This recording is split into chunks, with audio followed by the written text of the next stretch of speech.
If you're thinking of building yourself a Murphy bed, stay right here. Check out how cool this is. I used the Create-A-Bed Murphy bed kit to build a queen size for myself, and I did it for around 875 bucks. And I'm gonna tell you exactly how I did it.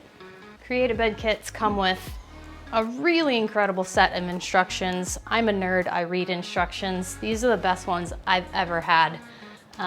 But I did find a few ways they could still improve them, and I do go through all of those ways in the video. So check it out. The very first thing you'll build is the inner wood bed frame, which is just where the mattress rests. If you have a miter saw, you can easily cut these down to size, or if you need to use a circular saw, that works great too. You're simply making a little L shape and combining these 1x2 pine boards to make the supports.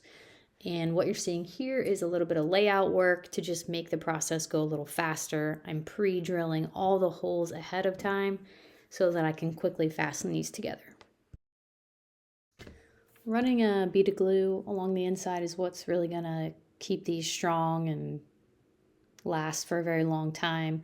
The screws are simply to hold them right then and there so you don't have to clamp them and wait for glue to dry. It's just like an extra insurance policy to put the screws in there. So if they pull away from you like that, you can go ahead and grab a little trigger clamp like you see me using here from Vessi. You don't have to have this, but it certainly is nice. It acts as an extra pair of hands. And after you have all 5 frame struts made in this L shape, you can lay them out.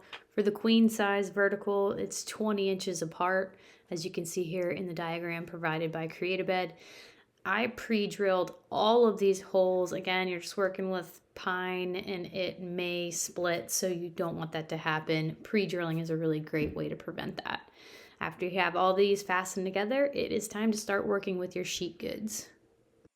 All right, it's time to get rocking with actually cutting our parts down. And my recommendation to you is to first rip off the factory edge. It's not always perfectly straight or square. And then go ahead and just cut all of the parts and slap a piece of tape on it to label what it is. The instructions that come with this kit are really well thought out. However, they don't have you cut all the parts at once. And when you're working with sheet goods like this, you don't want to make 2 cuts in one and then have to grab a different sheet to work on different parts. And they just set up the order of operations a little differently than is convenient for me. So I went ahead and just decided to cut all my parts first. And then I actually just got them close with the track saw, finished them up to final length on the table saw, and then labeled with the tape so that I could keep everything organized. This step has us measuring 3 1/8 inch down from the end of the side rail and 2.5 inches down from the top to find the center point of our leg pivot plate. This step has us using a 5/8 inch drill bit and drilling a 1/2 inch deep hole. A drilling guide like this one takes a little bit of guesswork out of it because it does have a depth stop you can set to a 1/2 inch, and it makes sure your drill stays upright. If measuring isn't really your thing, Create-A-Bed does provide a pretty nice template that comes in this kit. So as long as you can cut on the dotted line, you can lay this paper directly on top of your side rail. You could drill right through the center of that hole you see in the picture, and you can also use it to trace your radius for the front end of the side rail. I wanted to check out the leg hardware before I got to cutting with the jigsaw and finish laying out any other holes that needed to be drilled. So I went ahead and grabbed the kit and removed the leg hardware from it so that I could get a little test fit, which proved to be pretty difficult, but it makes sense. You really want these parts to fit well and stay strong, so this is not easy to do. You either have to use a little bit of beeswax to get it in or do a little convincing with some clamps like I did. At this point, you check for parallel to make sure your leg hardware is fitted correctly, and the instructions will tell you to drill a 1/4 inch hole through the bottom 2 holes of this plate. And it was at this point that I discovered that my 1/4 inch drill bit didn't seem to be able to clear the sides of the plate, and I didn't want to chew up the hardware or ruin my bit, so I decided I'm just going to use a pencil, trace out the holes, and when you use a brad point drill bit, helps you get that bit right on center. So that's what I decided to do at this point.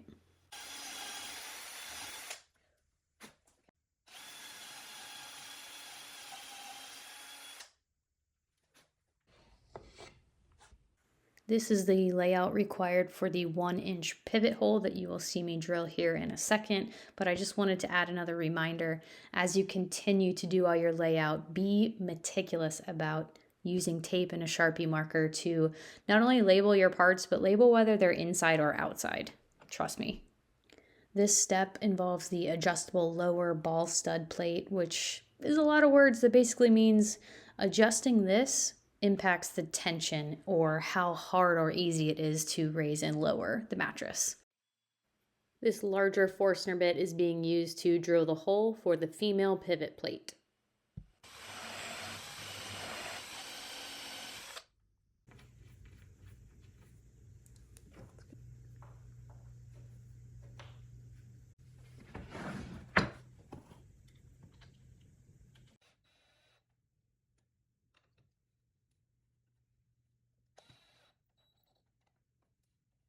Now that that part was finished up, I decided to head back to the front radius on the side rail and use my jigsaw to cut the curve.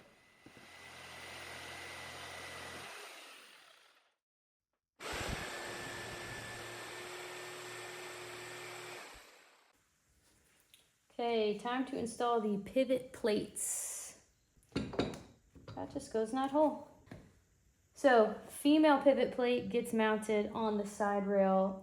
And although these are packaged together, you gotta, there's no good way to say it. You gotta pull the male pivot plate out of the female pivot plate and set it aside because you're not dealing with that until step 20 something, and this is only step 13. So as you see me use the combination square to make sure this is in the right place, using one of my favorite little gadgety drill bits to get this fastened on. This is the last step for prepping side rails. After this, we are heading back to that bed frame that we initially built to start piecing things together already. This next part is where it starts getting good. You're assembling it, it's starting to look like a bed, and I have a specific note for you on the headrail and the footrail. I actually found a way to save you a good chunk of change. Instead of buying 4 sheets of 3/4 inch plywood for this project, you can get away with buying only 3 because parts H, the front and rear rails, can actually fit on this sheet with the side rail. It's tight, but it does fit. And instead, buy a 1x10x6 for your footrail and headrail. You will save about $75.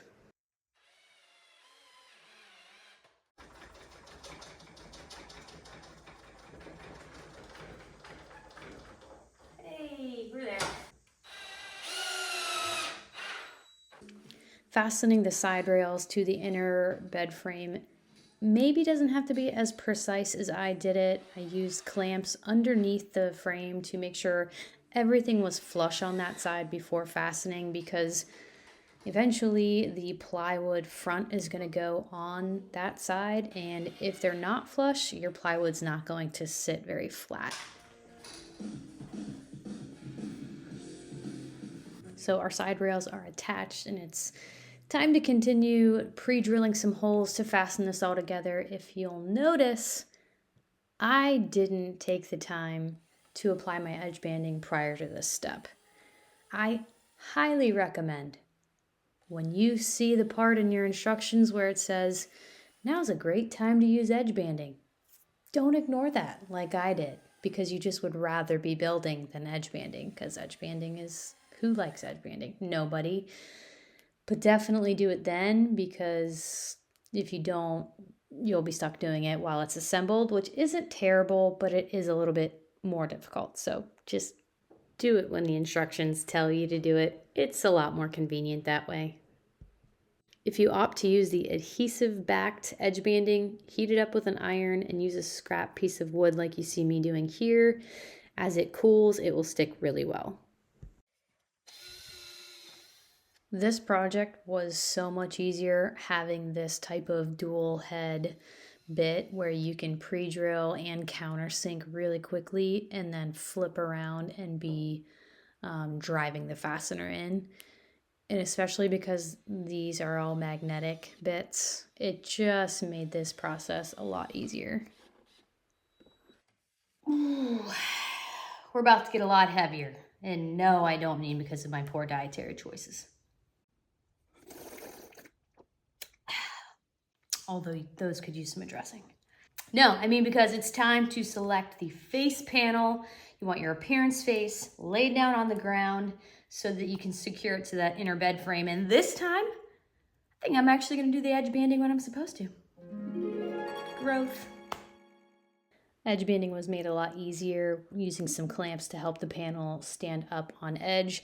You do the two long outer edges. No need to do the middle, obviously, because these panels are going to be side by side.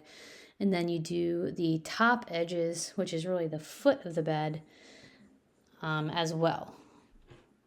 Now that we have the edge banding on, it's time to lay the appearance face down and go ahead and take our main bed frame and lay it on top of the panels and work to align it so that there's a 1/4 inch margin along both finished long edges.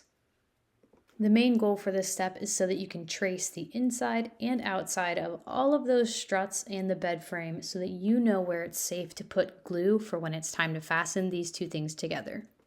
A special note, as you're aligning and fastening, the instructions are pretty explicit that they want the rounded side rails to be flush with the foot rail end, which is where you see me standing now.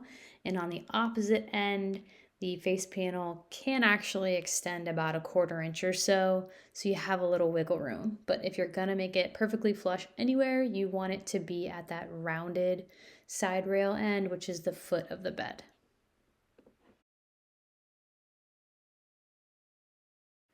The absolute best way to get perfect alignment for this step is to start in that top right corner marked X on the diagram, keeping it flush with the foot rail the entire time, and then moving to that opposite front corner and doing the exact same thing.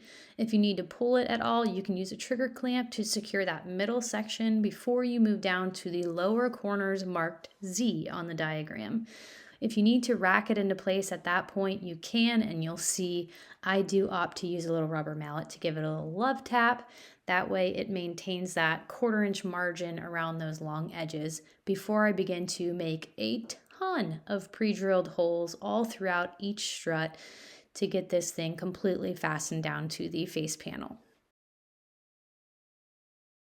Measure 6 inches down from the top and 7 3/8 inches in from the finished edge. Drill a 5/16 inch diameter by 1/2 inch deep hole. You can do this with a regular drill bit using some tape as your depth stop if you don't have a drilling guide.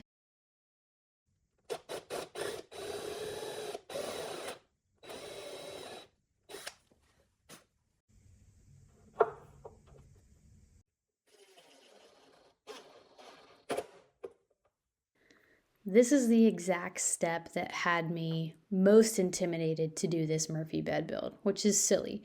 But the creators of the instruction manual recommend doing this with a plunge router. I have one of those. It's in my router table, and that's why I prefer it stays. I decided to do this a completely different way that was comfortable for me and I thought would be a lot more approachable to many more people. I pretty much used the measurements provided and some good old-fashioned tracing to figure out exactly where the pocket would need to be so that I could use a basic Forstner bit in combination with my drilling guide from Milescraft and pocket out the center for this piece. I felt way more comfortable doing this, and although it required some chisel work, it was actually pretty fun and I did enjoy doing it. So I would highly recommend ditching the plunge router, especially because you may not even have one, and doing it this way. Just for your reference, I will put a link to this specific drilling guide that I'm using in the description of the video in case you want to use that same one. When you go to test fit this piece of hardware, do not forget to put some wax in the pocket and on the hardware itself. You will have a much easier time fitting it. Time to drill again, so I'm placing a piece of scrap wood on the back side to avoid having tear out. Here I'm measuring 4 3/4 inches from the front edge banded side and up 11 3/4 inches from the bottom so that I can drill the 5/8 inch hole for the male pivot plate. Again, this one only has a 1/2 inch depth, so I'm using my drilling guide with the built-in depth stop. And again, this hardware is meant to fit nice and snug, so a little bit of paste wax or some kind of wax goes a long way. Use a square to check the positioning of the pivot plate before you mark your holes for drilling, and then you'll get to work fastening this on. Another quick note here, this is the point in time where if you needed to adjust this for baseboard, you could be notching out the back corner of this as well if you don't want to pull baseboard off of your wall. This camera angle isn't ideal, but I wanted you guys to see a lot of the hardware in this kit. 2 of the 4 fasteners are usually machine screws that fasten through T-nuts. So that's pushing those T-nuts through the back side and then putting that male pivot plate back in place so that I can use machine screws to go ahead and fasten that on.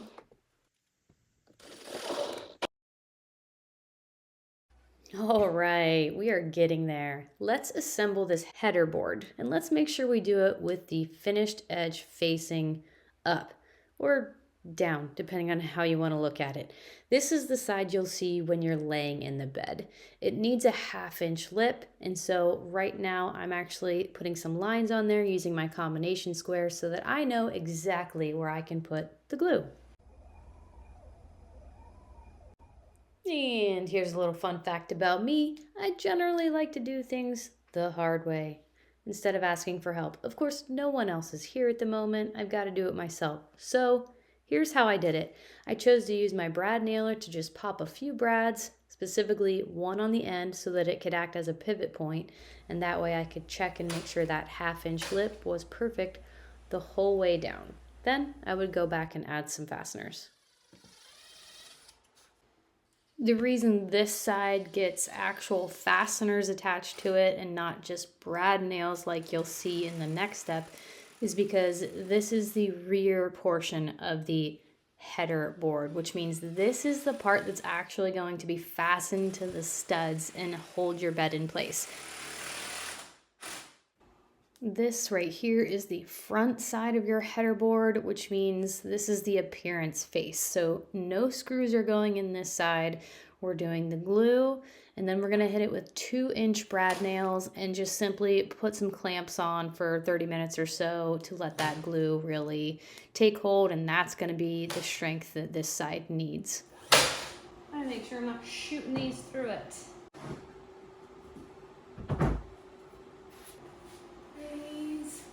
From all blessings flow. Let's go.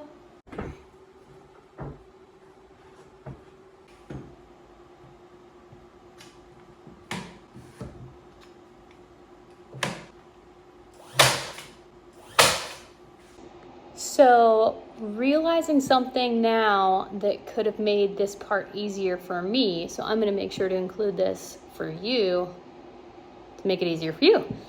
The mounting cleats, those are, I used offcuts from the inner bed frame, just pine. They have to be solid wood, but those are the perfect opposing spacers. So if you don't have a 1/2 inch spacer to line up these rails for the header board, you can actually just flip it over, like I said, work with it upside down, but instead just have your mounting cleats on your workbench. And you can be resting this right on top of this. This is your 1.5 inch piece, and it's the difference. So if you don't have a 1/2 inch, you can just use your 1.5 inch mounting cleat to set it up. This will rest right on top of it. You can get that fastened on there like that. Do you know what I'm saying? Oh my gosh. I wish I would have thought of that before I started that part. Not a big deal, but the instructions don't word it that way. So hopefully that'll help you. And maybe I'll make a note to my friends at Create-A-Bed to say, hey, there's dummies out there like me trying to build a Murphy bed, and a little tip like this would be super helpful. So, all right, I'm gonna try that next time. Speaking of mounting cleats, let's get these installed. We'll throw some glue on and put some fasteners in here as well. But this is why I mentioned using this as your item that props up your plywood for the fastening of the two side pieces you see here in the last step. If the instructions might have you install the mounting cleats first, as long as you know that they're flush, that would allow you to simply rest your other pieces on the table and not have to fuss with brad nails and spacers and things like that, like I did. So as you're fastening on this mounting cleat, go ahead and not only should you countersink it, but also do a pilot hole with a longer bit. When you're working with pine like this, the last thing you want is to split it right here at this moment. So take the time to do it right. Time to remove all that hardware you worked so hard to install earlier. Take off those labels, although keep in mind, if you're not sure what the parts are, you do not want to get mixed up at this point. So add an extra label to the bottom where no one will ever see it, just in case. Of course, you got to sand if you're going to paint this piece, and even if you're going to stain it too. It's made a lot easier with this type of a sander because you can get right up along the edges, and with a foam sanding pad, you can get a nice eased edge just to soften it up. And now we can prep for painting or whatever finish you ended up choosing. I opted to paint my Murphy bed because I wanted to add some color to this room that was otherwise pretty neutral. Fell in love with this color and got to work, but I will warn you, I didn't actually film any of the painting. Painting is not my forte.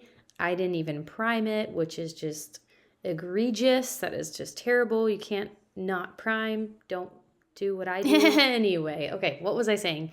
So after I got all the parts painted, let it really dry as long as I could, it was time to start putting hardware back on, as well as figuring out this issue. This is the part where I gotta get the handle on from this side before I lay it down. That's the tricky thing about this, is you have to think about what handle you want way in advance, because this is about to be covered with the 1/4" mattress support material, and then you can no longer access screwing through the back into your handle, so that you don't have screws visible on the front, or depending on what type of handle you picked. But yeah, so we are doing that big guy right there. It's one piece of wood made to look like two handles, and it's going down this center portion here. And so I have measured and marked it out on this side so that I can pre-drill on all those little dots and have somebody hold it on the opposite side while I fasten it. Here's hoping. What I ended up doing was using double-sided tape to put the handle on the front side, and just had it laid down so that I could pre-drill and fasten a ton of screws through that handle. Can't see what you're doing on the other side. You're just kind of hoping you're not screwing it up. Let her rip.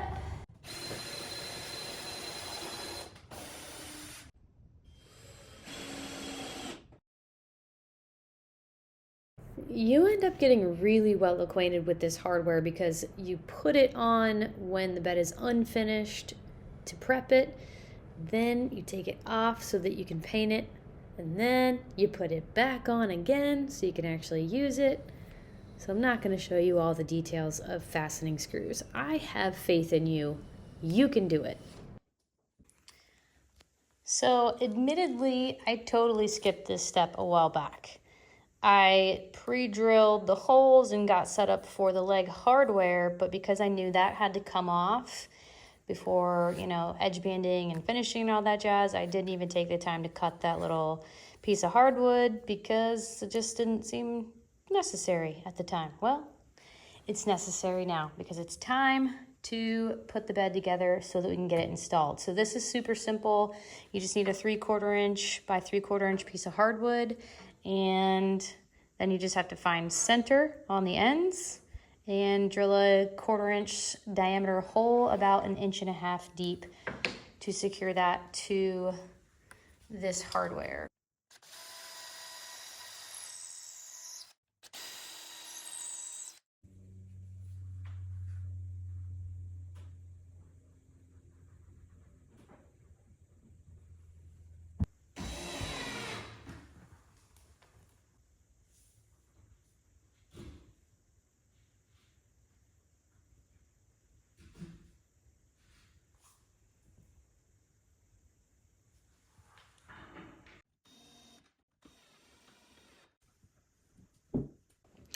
Not exactly sure if the hardware is just a little bit too big for the 1/4 inch hole size that's predetermined in the instructions, but I had a really hard time trying to just use a regular Allen key to manually fasten the hardware for this piece. So I jumped ship before too long and got my drill, and luckily had a couple bits that would fit the hardware. So highly recommend grabbing a drill for this part.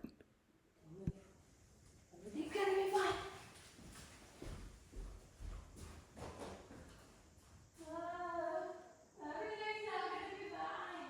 2 hours later.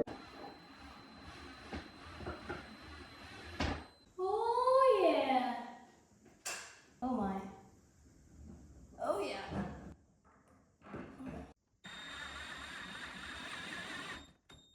If you don't pull right in the center of the leg, it will wiggle a little bit, but this is really just form more than function. It's just so that both legs come down at the same time to make your life a little easier. We are cooking. By this point, we are on to the assembly instructions for the vertical Create-A-Bed, and we are reinstalling our hardware and preparing to lay down the 1/4 inch plywood mattress support on the inner bed frame.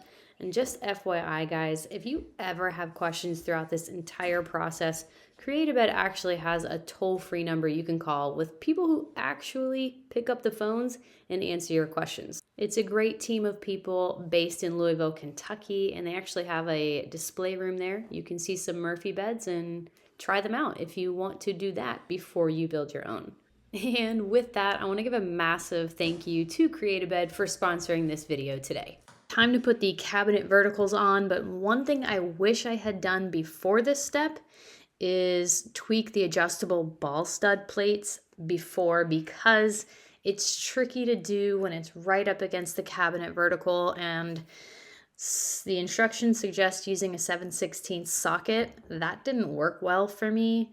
I'm not sure if there's a size discrepancy there from the hardware that's provided, but I had to use a regular old monkey wrench, and it's nicer when you can get that fuller rotation. So word to the wise, tweak your tension a little bit beforehand, which I know is hard to know. They say start at 5 for this model, the Queen Vertical. But as it currently stands in my guest space / office, I am much closer to a 4 than a 5. I'm truly at 4 for the proper amount of tension. So do with that what you will. First recommendation, just find help to do this part with. Don't try to stack stuff up and do it yourself like I did. Other recommendation, if you have to do it this way because you don't have a second pair of hands, it works great, but take your prop out before you fasten the second set of screws. Just be smarter than I am, okay? Thanks.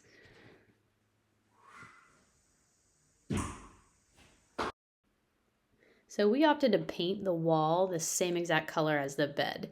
It's a really easy trick to make it look like a more substantial built-in.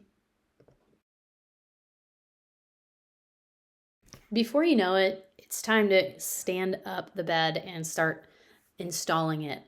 This is a little bit nerve-wracking. We weren't really sure what to expect, but it actually ended up being quite easy to stand it up with a partner. If you do have handles on, which I assume you do, you're going to want to put something underneath the bed so that it is gliding rather than scraping as you go to stand it up. This is the part where you need to install the header board, and this was basically close to a tension fit for us. You put it in place between the two cabinet verticals, and we came prepared with a couple of squeegee clamps or trigger clamps to help us hold it in place as we drilled into the sides and fastened them on.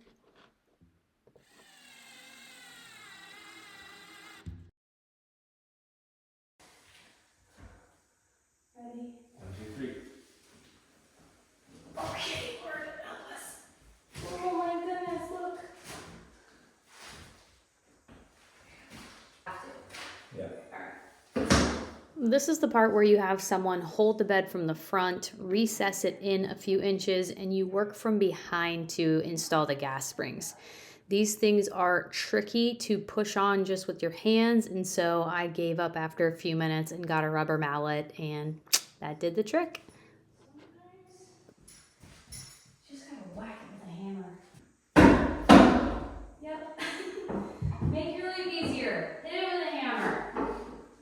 Okay.